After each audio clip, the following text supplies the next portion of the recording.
Hi everyone! Welcome to our V-Ray in 3ds Max course.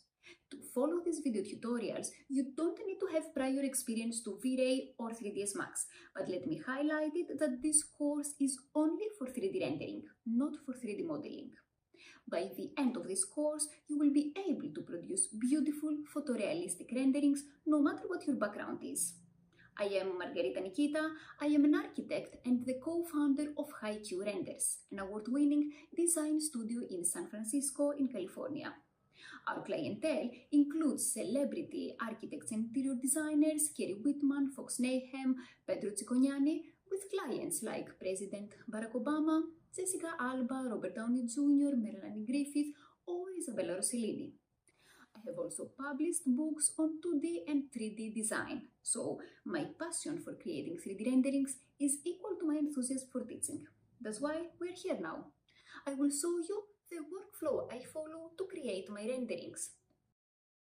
To apply all those, I have created a bedroom scene, which you can download to follow the steps with me. Throughout the course, I also share with you the plugins I use and the websites I visit to download my 3D models and the textures I use in my scenes. As a final part, I have also added an advice section. I know I have been in your shoes, so I know that the moment you finally know how to create beautiful renderings, the question you all have is, and now what? How am I going to land my first job or my first client? So I decided to add this video to share with you my experience, the PDF I share with my new clients when I start a new project, or some tips on how as a company we do our hiring. We are a company of 13 employees in just 3 years, so we go through the hiring process pretty often. And maybe through my advice you can also land your first job. I am confident that you will enjoy this course, and I can't wait for you to share with me the renderings that you will produce while and after you have completed the course. See you around! To follow the video tutorials I am giving you in every part the 3ds Max file that I am using, so make sure to go to the respective folder and download the correct Max file. Apart from the Max file, you will also see the maps, the textures that I am using. When you download the Max file, make sure that you also download the maps and that the maps and the Max file are all in the same folder for the file to work properly. I am using 3ds Max 2020, but I have also uploaded the 2017 version, in case you have an older 3ds Max. Please don't forget at the end of each part to send me your progress to see how you are doing. Enjoy the course!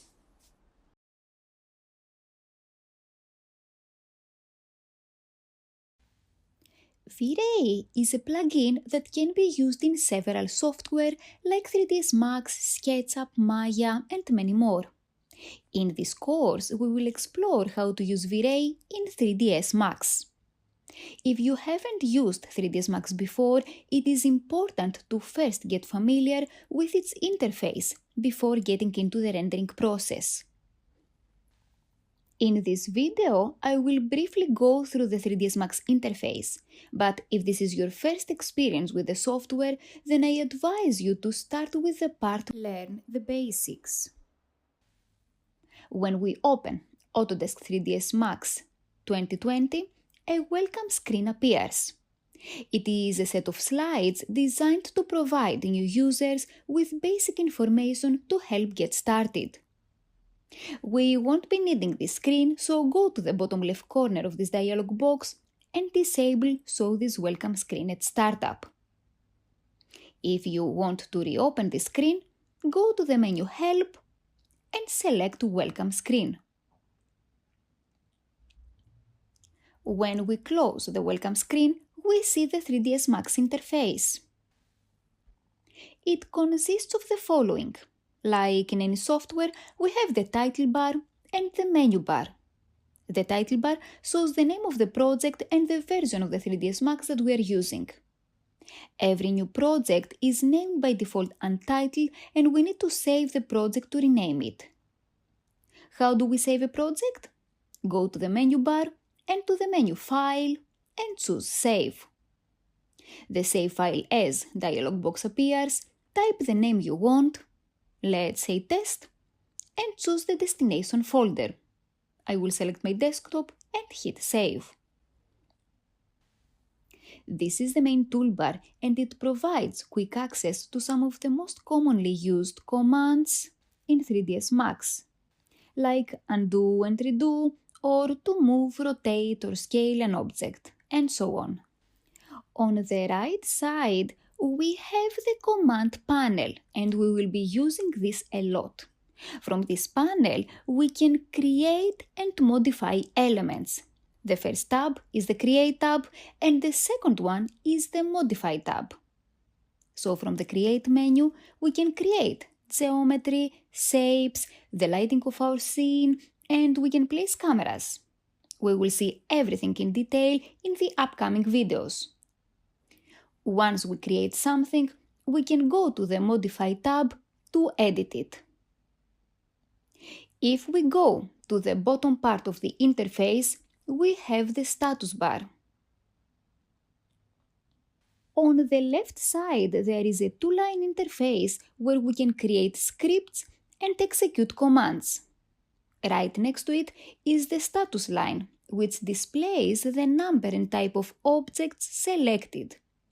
And below the status line is the prompt line giving us instructions on what our next step should be. The coordinate display area shows the coordinates of the selected object. More specifically, if I quickly create a box and select it, we can see here its coordinates, and we can move it to, let's say, 0 by 0 by 0. This also serves to move the selected object by a specific distance. So if I want to move the box 50 centimeters to the right, I will go to the X field, type 50 and press Enter. We will also explore the coordinates in depth later on. This is just a quick introduction to the 3ds Max interface. These buttons are the viewport navigation controls, and as its name implies, they control the display and navigation of the viewports. Some of the buttons change depending on which viewport is active. These are the animation and time controls and the time slider, but in this course we will not explore any animation techniques. If you have installed V-Ray, then you will also see here the V-Ray toolbar, which provides quick access to the most commonly used commands in V-Ray. And finally, these are the viewports. Everything in 3ds Max is located in a three-dimensional world that you view through one or more viewports. When we open 3ds Max, there are by default 4 viewports displayed: top, front, left, and perspective. The multiple viewports help us track different aspects of our scene. One of the viewports is marked with a highlighted border and is the active viewport. To make a viewport active, we simply click in it. Press Alt and W to maximize the active viewport or to switch from one viewport back to the 4 viewports. Another way is to click on the Maximize Viewport toggle from the Viewport Navigation controls at the bottom right corner of the work environment. We can also resize the viewports if we drag the intersection of 2, 3 or 4 viewports on these splitter bars. To return to the original layout, right-click an intersection of the dividing lines and choose Reset Layout. Finally, to change the number of viewports and their layout, go to the menu Views and choose Viewport Configuration. Otherwise, in any viewport, click on the General Viewport label and choose Configure Viewports from the pop-up menu. Click on the Layout tab and choose a layout. Assign what its viewport will display by clicking on the viewport representation and choosing from the menu. Click OK to make the changes.